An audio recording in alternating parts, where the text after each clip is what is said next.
Nos encontramos ante la más inquietante incógnita del descubrimiento de Roswell. ¿Realizó el ejército una autopsia alienígena?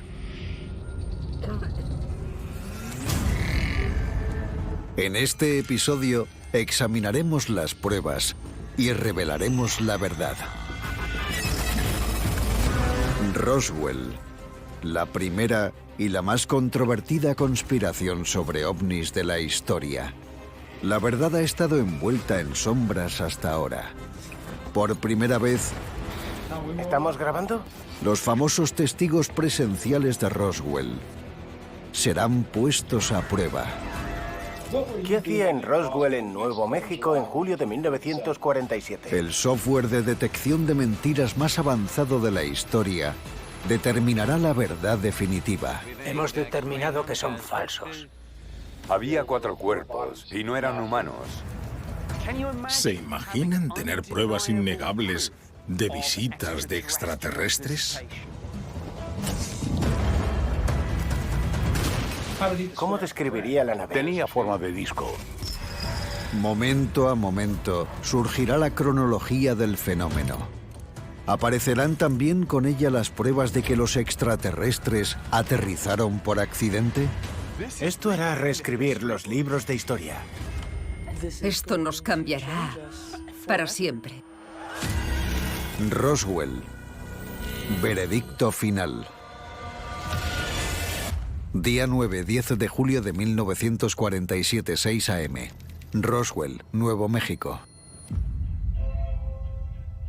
Como agente de policía, el sheriff de Roswell, George Wilcox, era uno de los testigos más fiables de lo que había sucedido durante los 9 días anteriores. Eso le convertía en una amenaza para el gobierno.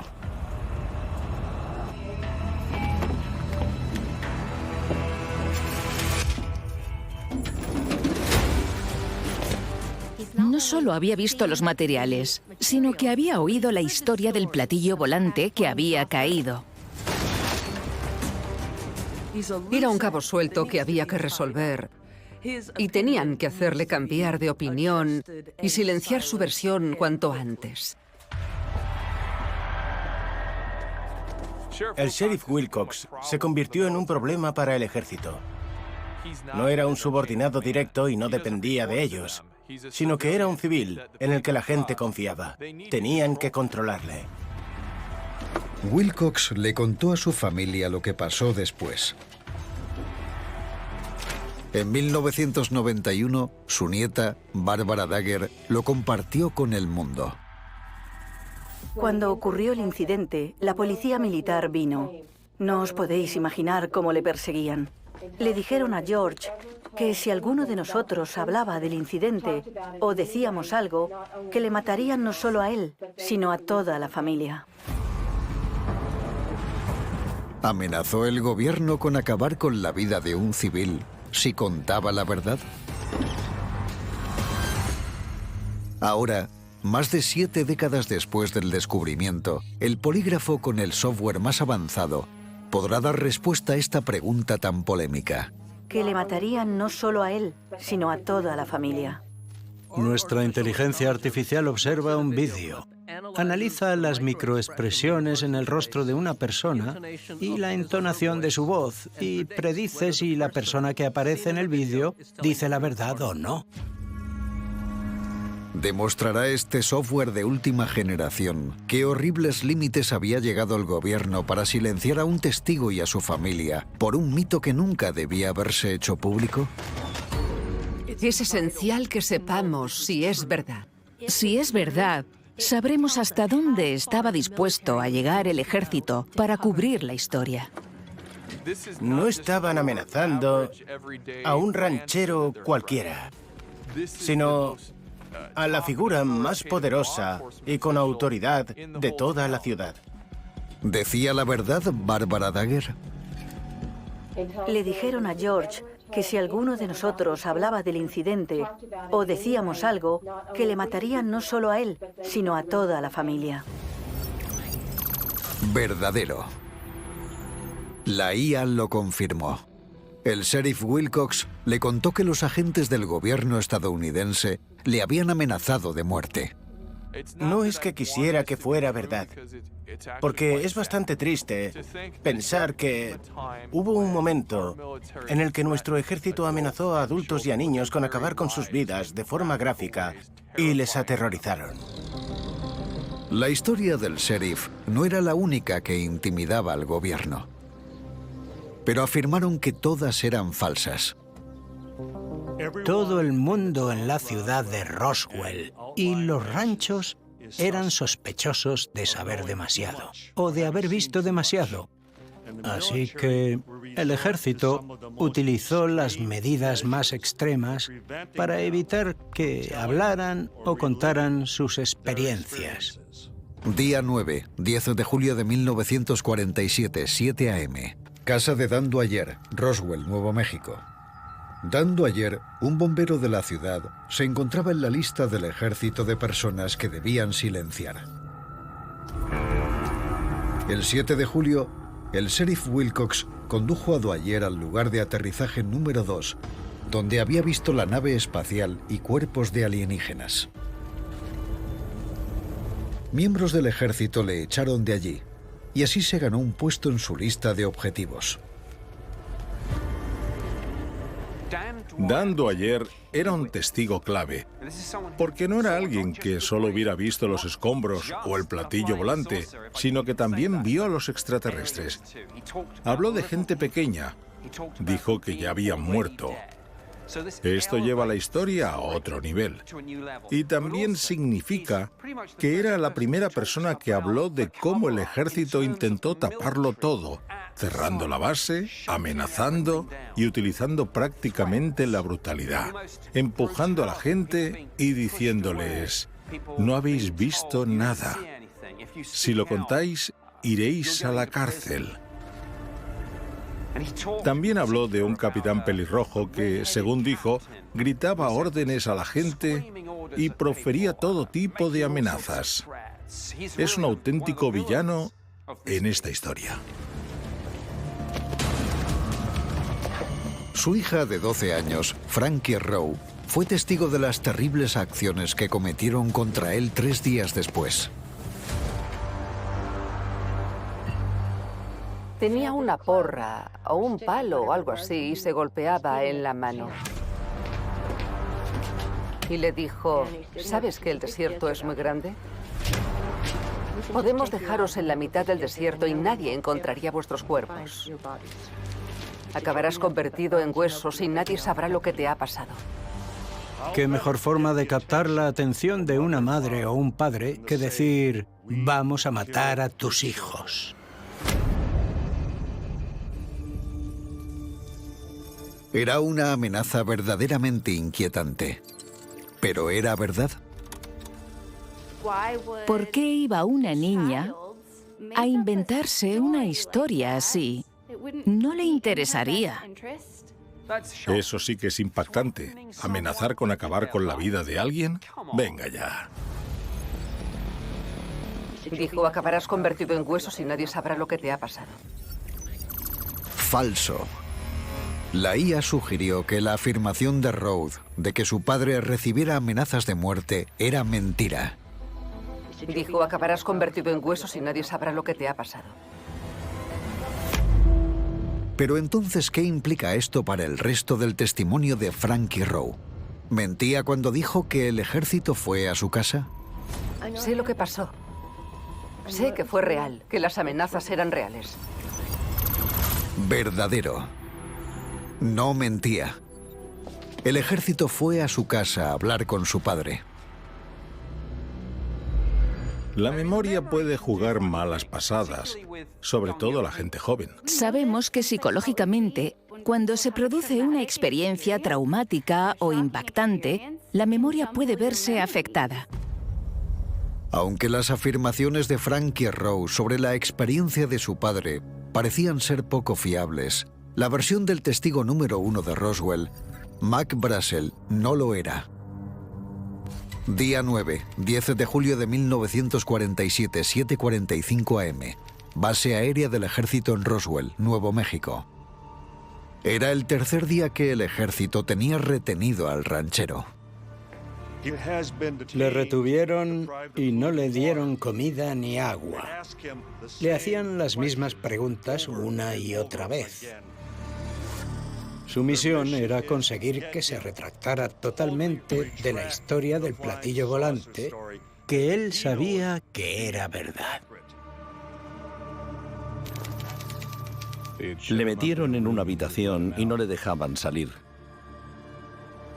Le dijeron que se callara porque era importante para nuestro país, que un buen patriota lo haría. Estaba muy desanimado y enfadado por cómo le habían tratado. No tengo ninguna duda de que las técnicas que usaron con Mac Brazel las habían aprendido en la última guerra. La única diferencia era que esta vez se enfrentaban a uno de los suyos, a un ciudadano estadounidense. Día 9, 10 de julio de 1947, 8 a.m. Emisora de radio KGFL, Roswell, Nuevo México. Habían pasado 4 días desde que Mac Brazel le había hablado al reportero Frank Joyce y a su jefe, George Roberts, sobre los restos extraterrestres que había encontrado en su rancho. Ya habían hecho la entrevista. Los periodistas tenían la exclusiva del siglo, la historia de toda una vida. Y si se publicaba, al gobierno se le acabaría el juego. El ejército tenía que censurar a la prensa, porque si la historia salía de Roswell, llegaría a todo el mundo en cuestión de minutos. La entrevista a Mac Brazel revelaría al mundo que un platillo volante había aterrizado en Roswell. Es lo que ocurriría, a menos que alguien lo impidiera. Día 9, 10 de julio de 1947, 8 a.m. Emisora de radio KGFL, Roswell, Nuevo México. Si los locutores de la KGFL emitían el testimonio de Mac Brazel, se produciría un choque cultural inmediato. Anunciaría al mundo que se habían encontrado restos de una nave alienígena. La entrevista de Mac Brazel dejó perfectamente claro que no se trataba de un globo meteorológico. Decía que los escombros no se parecían a nada de este planeta. El copropietario de la emisora, George Roberts, discutía con el reportero Frank Joyce sobre qué hacer con la entrevista, cuando, según afirmaron, recibieron una llamada amenazadora.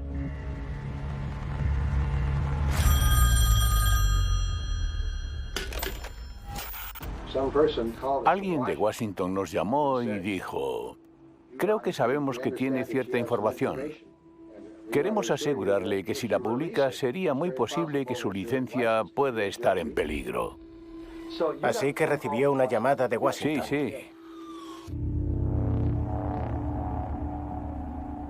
De repente, se encontró en una encrucijada.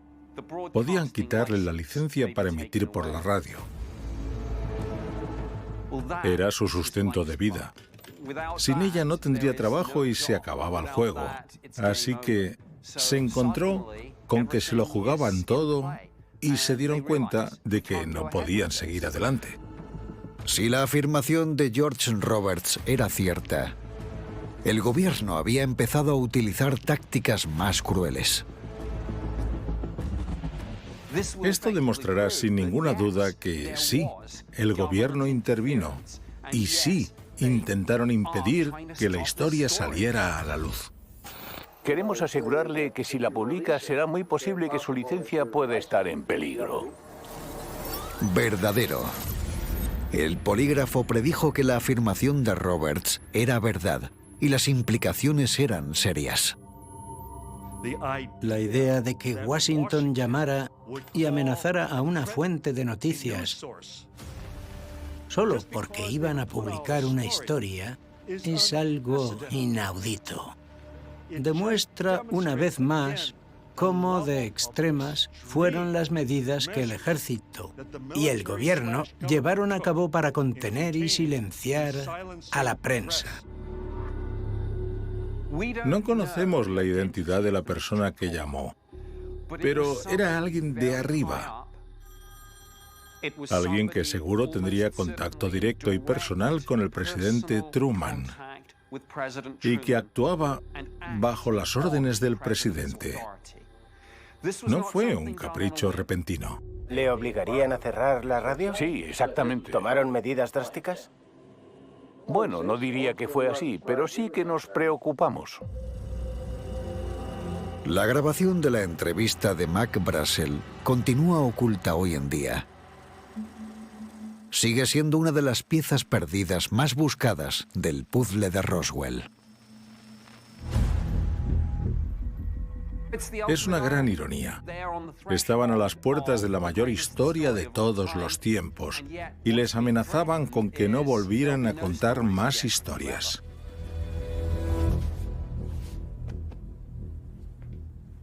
...10 de julio de 1947, 9 a.m., base aérea del ejército en Roswell, Nuevo México. Con todo lo que había visto, Brazel seguía siendo un peligro para el gobierno. Así que le encerraron bajo llave en la base aérea del ejército en Roswell. No iban a dejar que se fuera de la base hasta que se aseguraran de que obedeciera. Para tener control sobre él, sometieron a Mac a distintas tácticas perturbadoras para alterar su mente y conseguir que se viniera abajo.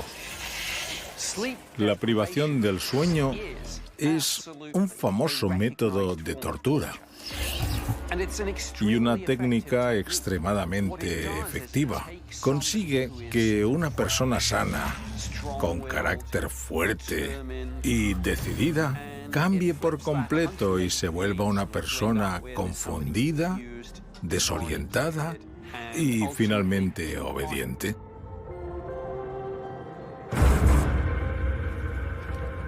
Con Mac Brazel completamente derrumbado, le pidieron que llamara al reportero de la KGFL que le había entrevistado, Frank Joyce.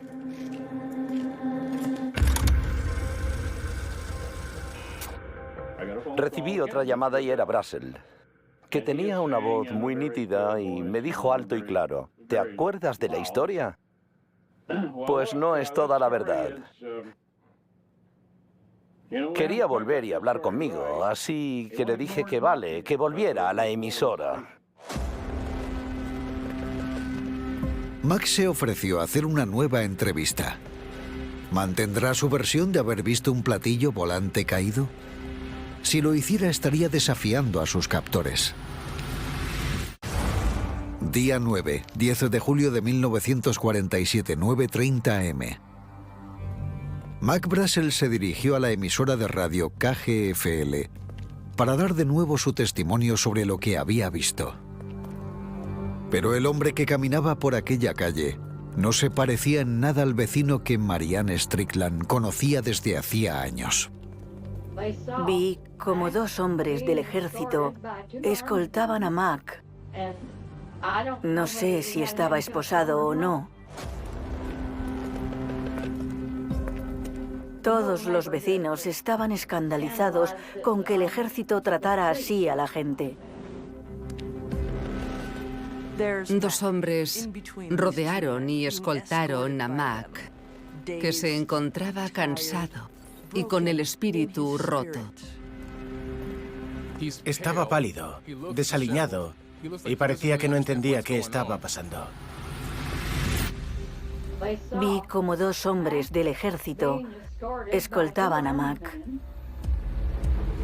Esta afirmación es muy importante porque, si es verdad, demostrará que sí. Mac fue retenido por el ejército y coincide con lo que describió como una investigación. Todos los vecinos estaban escandalizados con que el ejército tratara así a la gente.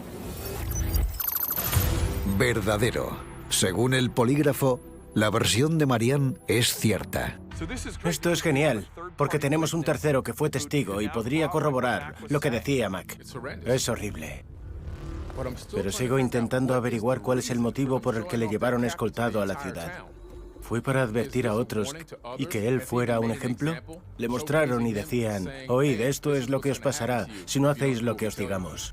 Día 9, 10 de julio de 1947, 11:30 m. Mac Brassel se dirigió a KGFL para hablar con el reportero Frank Joyce. Por fin, Mac iba a dar una entrevista en directo sobre todo el incidente. Joyce pensaba que iba a conseguir la historia del siglo y que iba a conseguirla de la misma persona que lo había empezado todo. Estaba listo el primer testigo del incidente de Roswell para revelarle al mundo lo que había visto. ¿Contará la verdad sobre el increíble misterio que se había estrellado en el desierto?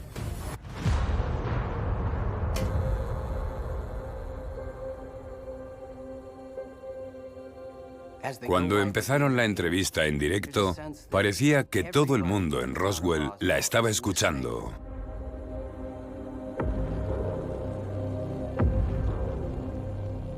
Lo que salió de la boca de Mac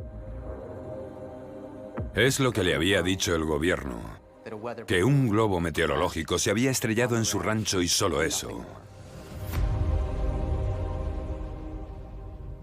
El sueño de Frank se rompió.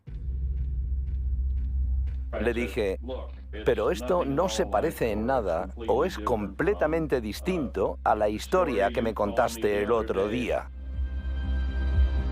Saber qué dice el polígrafo sobre esto sería fascinante, porque corroboraría la versión de Frank, que afirmaba que el gobierno había obligado a Mac a cambiar la historia. Frank Joyce siempre fue una figura central en esta historia, porque fue él quien recogió la información y era la voz de la gente. Sabía que pasaba algo.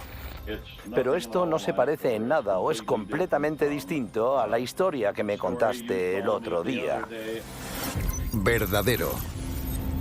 El polígrafo predijo que la afirmación de Frank Joyce es cierta. Me alegra mucho oír que es verdad, porque Frank era un personaje neutral en el incidente Roswell y teníamos que confiar en él. Necesitábamos su credibilidad porque fue una de las primeras personas a las que acudió Mac. Llegados a este punto, estaba claro que había gato encerrado. Por fin, Mac Brassel había mordido el anzuelo. El gobierno consiguió controlar la narrativa y cambiar la historia de lo que había pasado. Eso es lo que parecía, hasta que Mac y Joyce compartieron un momento privado cuando el programa dejó de estar en directo. Cuando se terminó la entrevista y estaban recogiendo, Frank se acercó a Mac y le dijo, oye, ¿y qué pasa con los hombres pequeños y verdes de los que hablaste en la otra entrevista? Y entonces él respondió, sí, pero no eran verdes. Eso indicaba que admitía haber visto los cuerpos y que estaba frustrado porque el ejército no le permitía admitirlo. El testimonio de Frank Joyce era mucho más arriesgado que el de cualquier otra persona porque se trataba de un reportero de renombre. Y entonces él respondió, sí, pero no eran verdes. Si esta historia resulta ser verdad, significará que no estamos solos y que sí ocurrió algo en Roswell. Y entonces él respondió, sí, pero no eran verdes. Verdadero. Esto también era verdad. Y la confirmación subrayaba el hecho de que Mac Brassel creía que si decía la verdad públicamente ponía en riesgo su vida.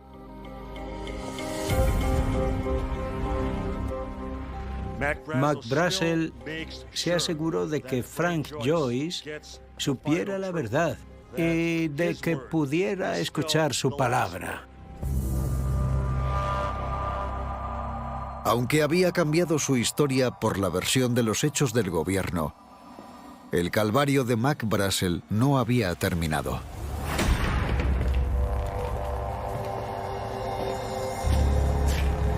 volvió a la celda, donde el gobierno continuó bombardeándole para intentar tapar la verdad.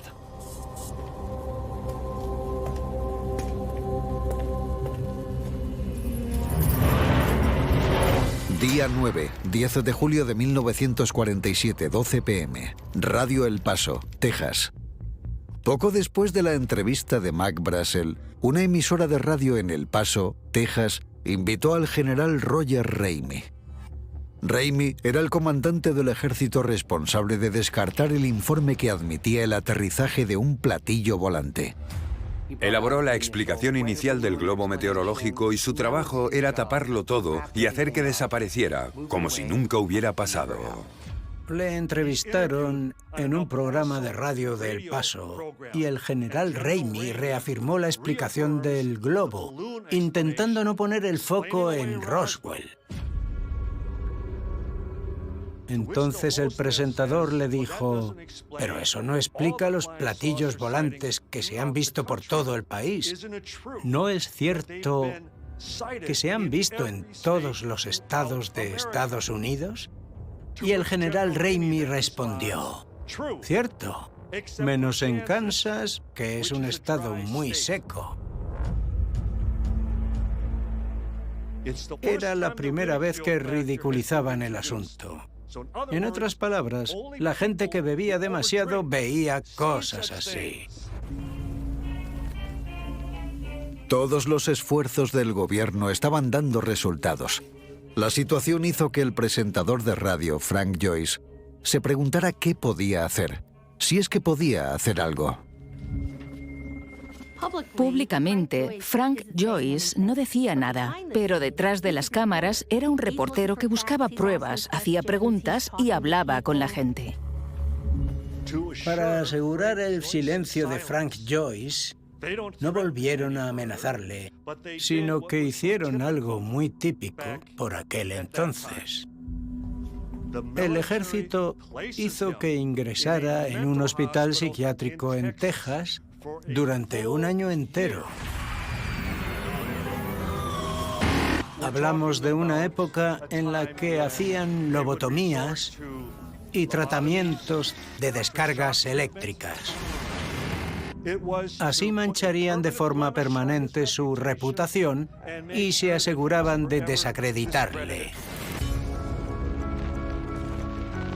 Con Joyce fuera del mapa, el rumor sobre el supuesto incidente con el platillo volante murió oficialmente tan rápido como había nacido. El ejército consiguió silenciar a todos los involucrados. El ejército, los civiles, la prensa y a todo el mundo consiguieron acallar la historia más grande del milenio. O eso era lo que pensaban. Día 9, 10 de julio de 1947, 2 p.m. Base aérea del ejército en Roswell, Nuevo México. Tras ser el cabeza de turco de la tapadera del gobierno, el oficial de inteligencia Jesse Marcel volvió a Roswell. Estaba decidido a descubrir la verdad sobre lo que había ocurrido y limpiar su nombre. Jesse Marcel se encontraba en una situación extraña. Él fue al lugar del aterrizaje, tocó los escombros con sus manos y se dio cuenta de inmediato de que era algo distinto. Quizás, y lo más probable, es que fueran restos extraterrestres. Sin embargo, ahí estaba pagando el pato. Para colmo, cuando Marcel estaba en Texas, el capitán Sheridan Gavitt, un oficial de nivel inferior, rellenó un informe que corroboraba la historia del globo meteorológico. Marcel intentó presionar y dijo: «Eso no es lo que pasó. Quiero que lo reescribas y cuentes la verdadera historia». A eso Gavitt respondió: «Si no te gusta, habla con Washington». El comandante Marcel estaba atado de pies y manos, pero según su hijo, se negó a admitir la visión del ejército. Tenía la sensación de que había algo raro en aquello. No era algo común, como decían ellos, como un globo meteorológico. Para mí, los Marcel son el centro de toda la historia de Roswell. Y cualquier indicador que pudiera corroborar las declaraciones de los Marcel se sumará a la credibilidad y a los testimonios que tenemos de este incidente. ¿Su padre no creía que fuera un globo meteorológico o un radar? Nunca lo creyó. Verdadero. Jesse Marcel Jr. decía la verdad sobre su padre.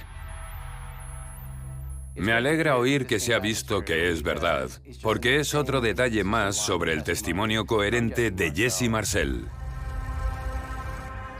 ¿Alguna vez sugirió que no debían hablar de ello? ¿Hubo alguna discusión sobre lo que se dijo en la base y que no se podía hablar de ello en esos primeros días? No lo recuerdo exactamente, pero creo que se suponía. Se ha acabado, no hables más del tema. 3 meses después del incidente de Roswell, trasladaron a Marcel a Washington. Ascendieron a Jesse Marcel. Le dieron un puesto de especialista en inteligencia en el que estudiaría qué hacían los soviéticos con relación al desarrollo de su propio programa nuclear. Había pagado el pato, pero le necesitaban de su parte y en el sistema. Jesse era un militar estricto. Era soldado profesional, así que tenía que seguir las órdenes y hacer lo que le dijeran sus superiores. Por suerte para quienes buscaban la verdad, había un testigo clave que no tenía que ser fiel al ejército. Día 9, 10 de julio de 1947, 2:20 p.m. Club Social Militar, base aérea del ejército en Roswell. Habían pasado 24 horas desde que Glenn Dennis, funerario de Roswell, había visto algo extraño cuando visitaba la base.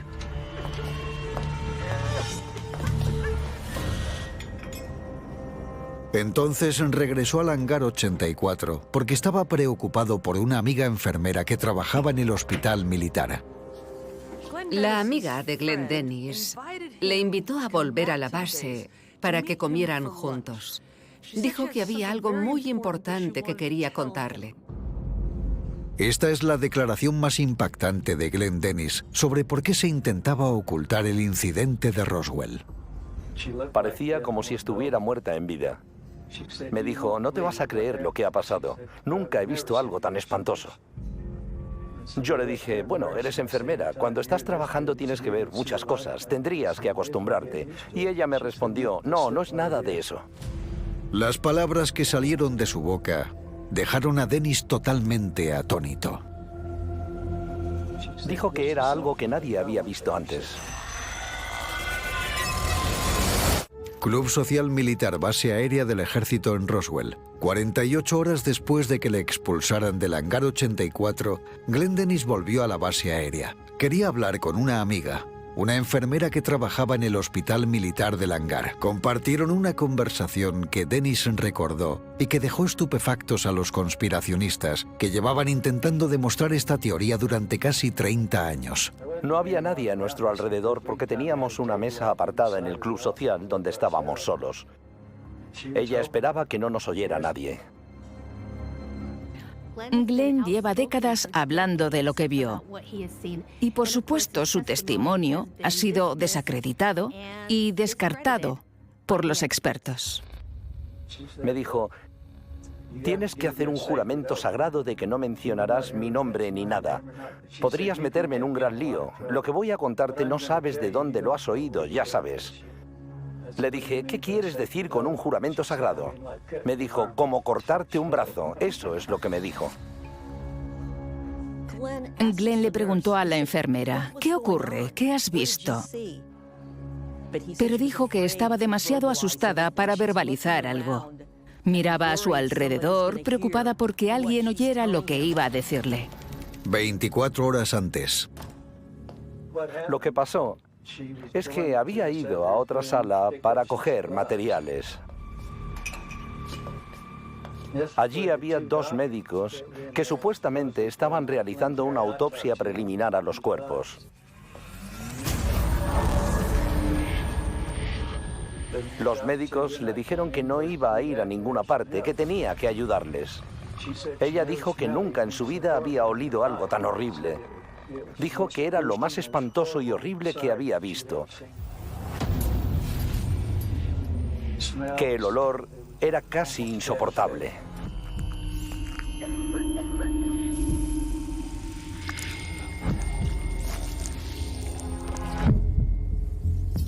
El testimonio de Glenn sobre la enfermera afirmaba que había un hedor horrible que venía de los cuerpos y que los trabajadores se pusieron malos. Salían al pasillo y volvían a sus tareas y a terminar su trabajo. El testimonio de esta enfermera es de vital importancia, porque tenemos a alguien que habría sido testigo de una auténtica autopsia. Eso significa que hubo muertos en el choque de la nave y las descripciones de los seres no eran humanas. El gobierno tenía en su poder seres extraterrestres.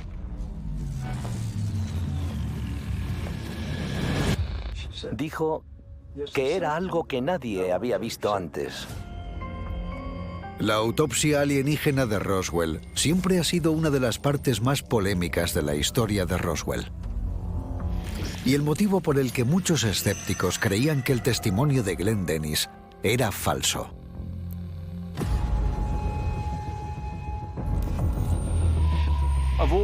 De las muchas historias de los testigos de Roswell, esta ha sido quizás la que menos se ha creído.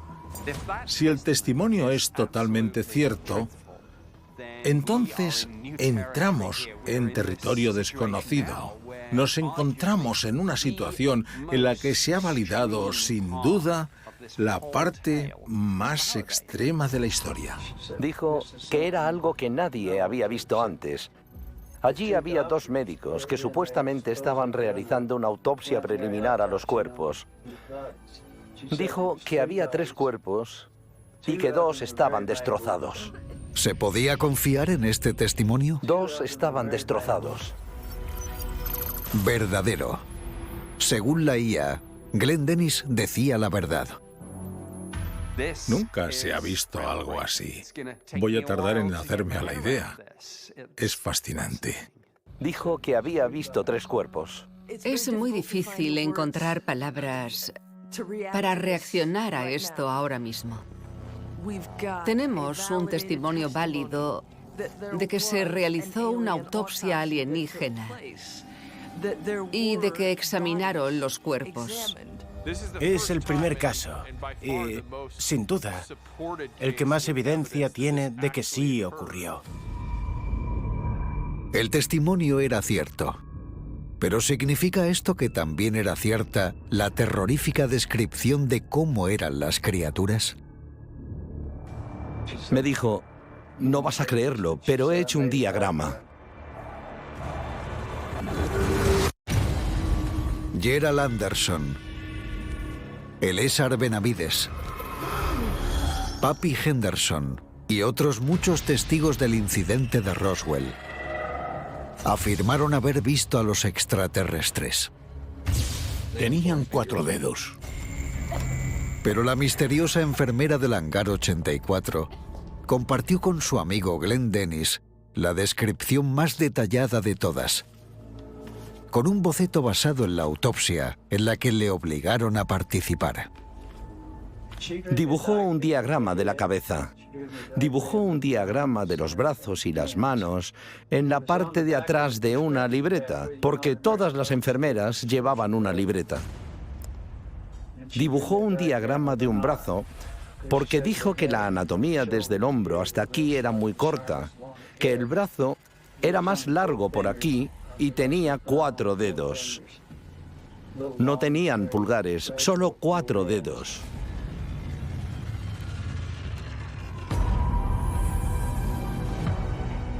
Las manos eran pequeñas, alargadas y muy frágiles. Dijo que la cabeza era mucho más grande que el cuerpo y que estaba desproporcionada con el tamaño del cuerpo y la cabeza. Los ojos eran muy grandes y rasgados. Dijo que lo más impresionante de sus cráneos era que no eran como los nuestros. Eran como los de un bebé recién nacido, un poco flexibles, y los médicos podían moverlo porque no era un cráneo duro. Si estas afirmaciones sobre lo que vio la enfermera también son ciertas, se verificarán de una vez por todas las descripciones de los alienígenas que nos visitaron. Quiero saber cómo son los seres de otro planeta. Dijo que la cabeza era mucho más grande que el cuerpo y que estaba desproporcionada con el tamaño del cuerpo y la cabeza. Verdadero. El polígrafo afirmó que Glenn Dennis decía la verdad. Y esto tiene muchas repercusiones. Esto es impresionante. Ahora sabemos cómo son los seres de otro planeta. Creo que fue muy peligroso para la enfermera compartir con Glenn Dennis lo que había visto. La enfermera habló y el gobierno se dedicaba a vigilarlo todo, observar y escuchar quién le decía qué a quién.